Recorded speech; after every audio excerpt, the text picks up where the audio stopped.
है, नीतीश नाम का एक लड़का था। नीतीश जब स्कूल जाता था तो उस समय उसके पेरेंट्स उससे कहते थे कि बेटा स्कूल में अच्छे मार्क्स लाना ताकि तुम्हारी जिंदगी सेट हो सके। फिर नीतीश जब स्कूल में अच्छे मार्क्स ले आया तो उसके पेरेंट्स कहने लगे कि बेटा अब कॉलेज से एक अच्छी डिग्री कर ले, बस फिर उसके बाद तुम्हारी लाइफ सेट हो जाएगी। नीतीश ने उनकी बात पे यकीन किया और कॉलेज में एडमिशन ले ली। फिर जब उसकी ग्रेजुएशन कंप्लीट हुई तो उसके पेरेंट्स उससे कहने लगे कि बेटा तुम पढ़ाई में शुरू से ही एक होनहार बच्चे रहे हो, अब हमारी मानो और एक अच्छी नौकरी भी कर लो, बस उसके बाद जो चाहे वो करना, जिंदगी के मजे लेना। नीतीश ने वैसा ही किया, उसने एक कंपनी ज्वाइन कर ली और नौकरी करने लगा। फिर उसके पेरेंट्स कहने लगे कि बेटा अब तेरी अच्छी नौकरी लग गई है, तू अच्छा कमाने लगा है, अब बेटा तू शादी कर ले, उसके बाद तेरी लाइफ एकदम बढ़िया हो जाएगी। बस फिर नीतीश शादी की तैयारी में लग गया। और आज की शादियों को तो आप जानते हो कितनी महंगी हो गई हैं। कोई भी वो पुराने तरीके से सादा विवाह नहीं करना चाहता, सब देखा देखी में लगे हुए हैं और इस देखा देखी में अपना ही नुकसान करवा लेते हैं। वैसे ही नीतीश ने भी कोई कसर नहीं छोड़ी, उसने दोनों हाथों से शादी में खर्चा किया और आउट ऑफ बजट जाके शादी करी, जिसके लिए उसे हाई इंटरेस्ट रेट पे पर्सनल लोन भी लेना पड़ा।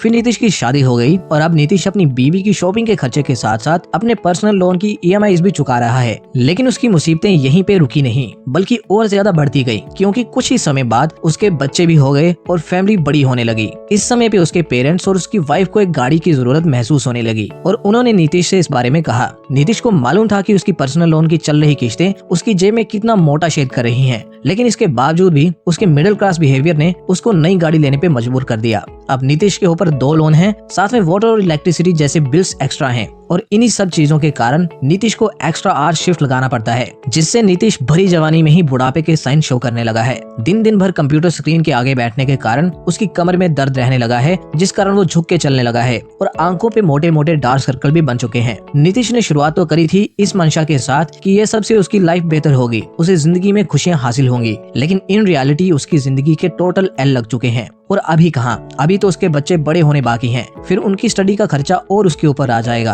और उसकी परेशानियों में 4 चांद लगा देगा और बच्चों की जो फरमाइशें होंगी वो अलग से, और यूं ही उसकी जिंदगी का फलसफा चलता रहेगा और एक दिन आएगा कि वो इसी हालत में मर जाएगा। जिस जिंदगी के वो मजे लेना चाहता था वही जिंदगी उसके मजे जिंदगी भर लेती रहेगी और एट द एंड उसे मरने के लिए छोड़ देगी। और दोस्तों यही होता है हर एक मिडिल क्लास इंसान के साथ। लेकिन क्या आप जानते हो कि आप बड़ी आसानी से इस मिडिल क्लास ट्रैप से बाहर आ सकते हो अगर आप ऐसा करने का पक्का इरादा कर लेते हो। इसीलिए किसी महान इंसान ने कहा था कि अगर आप गरीबी में पैदा हुए हैं तो इसमें आपकी कोई गलती नहीं है, लेकिन अगर आप उसी गरीबी में मर जाते हैं तो ये पूरी तरह से आपकी गलती है।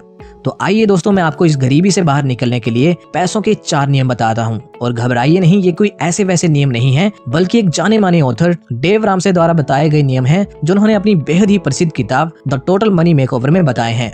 ऑथर के मुताबिक मिडिल क्लास लोग 2 तरह के होते हैं। एक तो वो जो इस बात पे यकीन करते हैं कि जिंदगी ना मिलेगी दोबारा, इसलिए खुले दिल से खर्चा करो। ऐसे लोग अपनी सारी कमाई बस मौज मस्ती में उड़ा देते हैं। और दूसरे तरह के लोग वो होते हैं जो कंजूसी करके पूरी जिंदगी गुजारते हैं। ये पूरी जिंदगी अपनी इच्छाओं को मार के जीते हैं और ऐसी ही नीरस सी जिंदगी जी के दुनिया से चले जाते हैं। ऑथर हमें इन दोनों जैसा ना बनने की सलाह देते हैं, बल्कि ऑथर तो हमें एक ऐसा इंसान बनने के लिए प्रेरित करते हैं जिसके पास इस बात की आजादी हो कि वो अपने समय का इस्तेमाल अपनी मर्जी के मुताबिक कर सके और खुला खर्चा करे और उसके बाद भी उसकी दौलत में कोई कमी ना आए, यानी कि एक फाइनेंशियली फ्री लाइफ जी सके। तो दोस्तों इस वीडियो को पूरा देखते रहिए। मैं आपको यकीन के साथ कह सकता हूँ कि इस वीडियो को पूरा देखने के बाद आप टॉप 1% लोगों में शामिल हो जाओगे, जिसमें शामिल होना अक्सर लोगों का सपना होता है। तो चलिए अब काम की बात पे आते हैं। ऑथर कहते हैं कि फाइनेंशियल फ्रीडम केवल 20% आपके नॉलेज पे डिपेंड होता है और 80% आपके बिहेवियर पे डिपेंड होता है, यानी कि आप अमीर बनोगे या नहीं ये पूरी तरह से आप पर ही डिपेंड करता है। इसलिए ये सोचना छोड़ो कि आप गरीब हो या आपकी किस्मत खराब है या आप ज्यादा पैसे नहीं कमा सकते, और ये सोचना शुरू करो कि आप इस गरीबी से बाहर कैसे आ सकते हो। और इसके लिए आप इस वीडियो को पूरा ध्यान से देखिए ताकि डेव रामसे द्वारा अपनी बुक में बताए गए प्रिंसिपल्स को आप समझें और अपनी लाइफ में इम्प्लीमेंट करके अमीर बने। So let's begin. Rule number 1 है स्टॉप प्रिटेंडिंग, यानी बहाने बनाना बंद करो।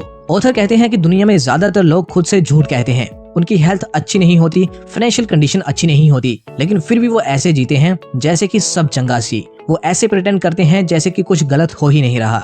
ये एकदम उस मेंढक की तरह है जिसे अगर उबलते हुए पानी में डाला जाए तो वो उछल के एकदम से बाहर आ जाएगा, क्योंकि उसे पता है कि वो उस पानी में मर सकता है। लेकिन जब उसी मेंढक को पहले ठंडे पानी में डाला जाए तो वो मेंढक उसमें तैरने लगेगा, और फिर जब उसे धीरे धीरे करके गर्म किया जाए तो मेंढक को महसूस तो होगा कि पानी गर्म हो रहा है, लेकिन वो सोचेगा कि वो उसमें रह सकता है और बाहर नहीं निकलेगा और आखिरकार उसी में मर जाएगा। सेम ऐसे ही लोगों को महसूस तो होता है कि खराब खाना खाने की वजह से उनकी हेल्थ खराब हो रही है और लोन लेने से उनके फाइनेंसेस खराब हो रहे हैं, लेकिन वो तब तक ऐसा करते रहते हैं जब तक हालात बेकाबू ना हो जाएं। दोस्तों, लोग चाहते हैं कि वो बिना डाइट किए और बिना जिम जाए रातों रात अपना वेट लूज कर लें, या फिर वो बिना ज्यादा मेहनत करे अमीर बन जाएं, लेकिन ऐसा नहीं होता। हर चीज के पीछे मेहनत और टाइम लगता है। इसीलिए ये सोचने की जगह कि मेरी लाइफ तो बहुत मस्त चल रही है, आपको रियलिटी में वापस आना चाहिए और एक पेन और पेपर लेकर उसके एक तरफ अपनी इनकम के बारे में और दूसरी तरफ अपने एक्सपेंसेस के बारे में लिखना चाहिए। और साथ ही ये भी देखिए कि आप अपनी इनकम से कितने पैसे बचा रहे हैं। ऐसा करने से आपको एक रियलिटी चेक मिल जाएगा और आपको पता चल जाएगा कि आप कितने पानी में हैं। और इसके बाद आपको बहाने बनाना बंद करना होगा और अपनी सिचुएशन को एक्सेप्ट करके इंपॉर्टेंट स्टेप्स लेना शुरू करना होगा। Rule number 2, save for rainy days. दोस्तों, मान लो आप सुबह घर से ऑफिस के लिए निकलते हो और आपकी ऑफिस में एक इम्पोर्टेंट मीटिंग है। इतनी इम्पोर्टेंट मीटिंग कि जो आपके करियर की डायरेक्शन को तय कर सकती है। आपने सुबह वेदर रिपोर्ट चेक करी तो उसमें बता रहा था कि वेदर पूरा दिन क्लियर रहेगा, लेकिन अचानक जब आप रास्ते में होते हो तो तेज बारिश शुरू हो जाती है। आपके पास कोई छाता नहीं होता, जिस कारण आप पूरी तरह से भीग जाते हो। और जब ऐसी हालत में आप बॉस के पास जाते हो तो बॉस आपको खूब फटकार लगाता है और आपको नौकरी से बाहर निकाल देता है। तो अब आप मुझे बताओ कि इसमें आपकी क्या गलती थी। आप तो घर से पूरे समय पर निकले थे और वेदर रिपोर्ट को भी चेक करके ही निकले थे, लेकिन सब कुछ सही होने के बावजूद भी आपके साथ बुरा हो गया। एग्जैक्टली ऐसे ही दोस्तों, बुरा वक्त इंसान पे कब आ जाए कह नहीं सकते। मर्फीज लॉ भी कहता है that if anything can go wrong it will go wrong, यानी अगर कुछ भी बुरा हो सकता है तो बुरा होगा। ऐसे में अगर आप अपने बुरे समय के लिए पहले ही तैयारी करके नहीं रखोगे तो आप मुसीबत में फंस सकते हो। जैसे कि एक बार मेरे एक दोस्त के साथ हुआ। मेरे दोस्त के पास एक पुश्तैनी प्लॉट था जिसे उसने 5 लाख रुपए में बेच दिया। 5 लाख रुपए हाथ में लेके मेरा दोस्त बहुत खुश हुआ और वो सोचने लगा कि वो इतने पैसों से अपना कोई काम शुरू करेगा और नौकरी हमेशा के लिए छोड़ देगा। लेकिन जैसे ही अगले दिन वो ऑफिस के लिए निकला तो रास्ते में उसका एक्सीडेंट हो गया। उसने गाड़ी के साथ अपनी बाइक भिड़ा दी, जिसके चलते उसकी खुद की कुछ हड्डियां टूटी, बाइक का भी नुकसान हुआ और दूसरे आदमी की गाड़ी की बैकलाइट भी टूट गई और थोड़ा बहुत और नुकसान भी हुआ। मेरे दोस्त को ये सब का मुआवजा भरना पड़ा। खुद के इलाज पे तो जो पैसे लगे वो तो अलग, लेकिन गाड़ी और बाइक को ठीक करवाने में भी काफी खर्चा आ गया और जो 5 लाख रुपए उसे प्लॉट बेच के मिले थे सब इसी में लग गए। उसका पैसे से पैसा बनाने का सपना भी अधूरा रह गया। लेकिन ऐसा बिल्कुल ना होता अगर मेरे उस दोस्त ने समय रहते इमरजेंसी फंड बनाया होता। देखो, हम तूफान को तो आने से नहीं रोक सकते और जो वो नुकसान करके जाएगा उसे भी कम नहीं कर सकते, लेकिन नुकसान के बाद उसे रिकवर जरूर कर सकते हैं अगर हम इमरजेंसी के लिए पैसे बचा लेते हैं। इसलिए ऑथर सभी को यही एडवाइस करते हैं कि अगर आप ट्रूली फाइनेंशियली फ्री होना चाहते हैं तो अपने रेनी डेज के लिए सेव करना स्टार्ट कर दो। लेकिन यहाँ एक सवाल ये भी पैदा होता है कि आखिर कितने पैसे हम सेव करें। तो इसका जवाब भी ऑथर अपनी बुक में बताते हैं। ऑथर कहते हैं कि आपको इमरजेंसी के लिए लाखों करोड़ों रुपए सेव करने की जरूरत नहीं है, आप बस $1000 भी सेव कर सकते हैं, जो कि इंडियन रुपीज में 83,000 के करीब होता है। और इन पैसों को आपको हमेशा कैश फॉर्म में ही रखना है। कई सारे स्मार्ट लोग इन पैसों से रिटर्न्स लेने के चक्कर में इन्हें एफडीज या कोई और अच्छे रिटर्न्स देने वाली स्कीम्स में इन्वेस्ट कर देते हैं, लेकिन याद रखिए कि इमरजेंसी कभी बता के नहीं आती। तो ऐसे में अगर आपके पैसे कहीं इन्वेस्ट होंगे और आपको तुरंत उनकी जरूरत होगी तो वो आपको नहीं मिल पाएंगे, क्योंकि एफडीज में या और किसी स्कीम से पैसे विड्रॉ करने के लिए लंबी डॉक्यूमेंटेशन रिक्वायर होती है। कई केसेस में इन सब प्रोसेसेस को करने में कई दिन भी चले जाते हैं। तो सोचो, क्या ये पैसे आपकी जरूरत के समय आपके काम आएंगे?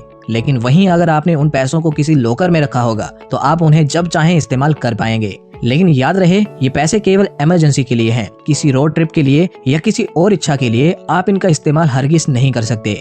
Rule number 3, the debt snowball.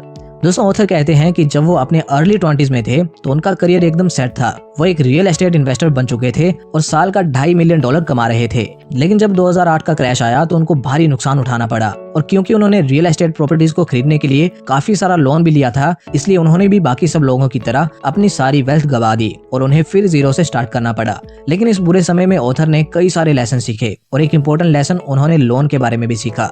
Author कहते हैं कि एक आम इंसान चाहे तो फाइनेंशियली फ्री हो सकता है, लेकिन बिना डेट को चुकाए वो ऐसा कभी नहीं कर पाएगा, क्योंकि डेट आपके फाइनेंसिस को पूरी तरह से खोखला कर देता है। इसलिए अगर आपके ऊपर लोन है तो सबसे पहले उसे चुकाओ। इससे ना सिर्फ आपके फाइनेंसिस अच्छे होंगे बल्कि आपकी पीस ऑफ माइंड भी बरकरार रहेगी और आप एक अच्छी लाइफ जी पाओगे। खुद को डेट ट्रैप से बाहर निकालने के लिए आपको ऑथर का सुझाया स्नोबॉल मेथड इस्तेमाल करना चाहिए। स्नोबॉल मेथड को आप ऐसे समझिए, मान लो आप एक पहाड़ पे हो और आप बर्फ से एक छोटी सी बॉल बनाते हो और उसे पहाड़ से नीचे रोल कर देते हो। जैसे जैसे ये छोटी सी बॉल रोल होते हुए नीचे जाएगी तो ये स्नो के कांटेक्ट में आने के कारण बड़ी होती जाएगी और नीचे पहुंचने तक ये एक बहुत बड़ी स्नोबॉल बन जाएगी।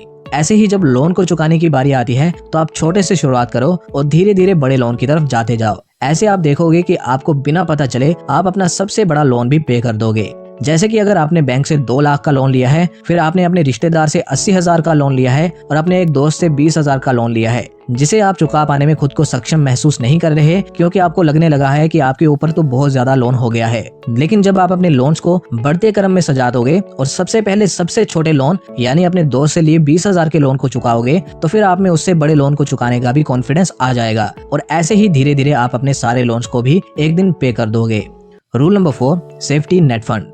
आगे ऑथर कहते हैं कि जब एक बार आप खुद को डेट के जाल से छुड़वा लो तो फिर उसके बाद आप एक सेफ्टी नेट फंड बनाना शुरू कर सकते हो। लेकिन अब आप सोचोगे कि इमरजेंसी फंड तो मैंने बना लिया, अब ये सेफ्टी नेट फंड क्या चीज है?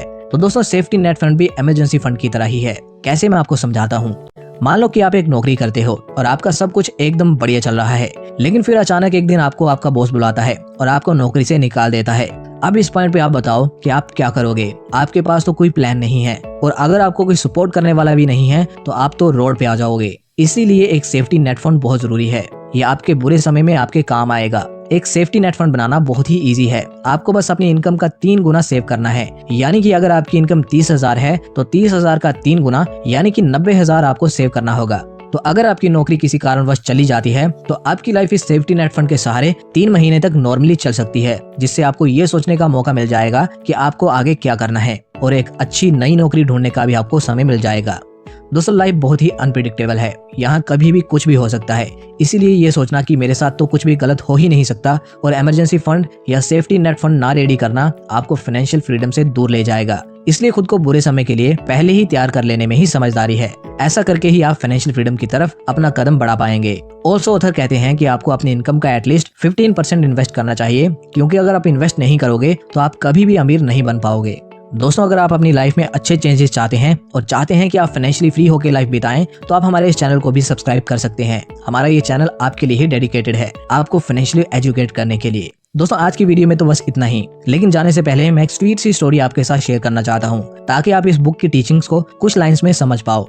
दोस्तों, बचपन में आपने वो स्टोरी तो सुनी होगी जिसमें 3 दोस्त जंगल में रहने के लिए जाते हैं। उनमें पहला दोस्त आलसी होता है, इसलिए वो घास फूस से घर बना लेता है ताकि वो जल्दी घर बना के उसमें रह सके। दूसरा दोस्त थोड़ा पहले वाले से बढ़िया काम करता है और कुछ दिन लगा के एक लकड़ी का घर बनाता है। लेकिन तीसरा दोस्त पेशेंस से काम लेता है और वो दूर की सोचता है, इसलिए वो ईंट और सीमेंट का पक्का मकान बनाता है। उसे अपना घर बनाने में कुछ महीने लग जाते हैं, लेकिन जब तूफान आता है तो पहले दोस्त का घर तिनका तिनका करके बिखर जाता है, जबकि दूसरे की छत से पानी टपकने लगता है। बस तीसरे दोस्त का ही घर सेफ रहता है और वो सुरक्षित अपने घर में हमेशा के लिए रहने लगता है।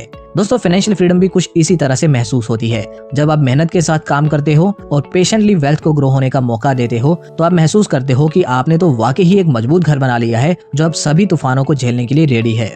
दोस्तों, यहाँ तक वीडियो को देखने के लिए धन्यवाद। उम्मीद करता हूँ आप लोग हमारे काम से संतुष्ट होंगे। दोस्तों, अपने प्यार को यूं ही हमेशा बरकरार रखें। मिलते हैं किसी और वीडियो में, तब तक के लिए जय हिंद।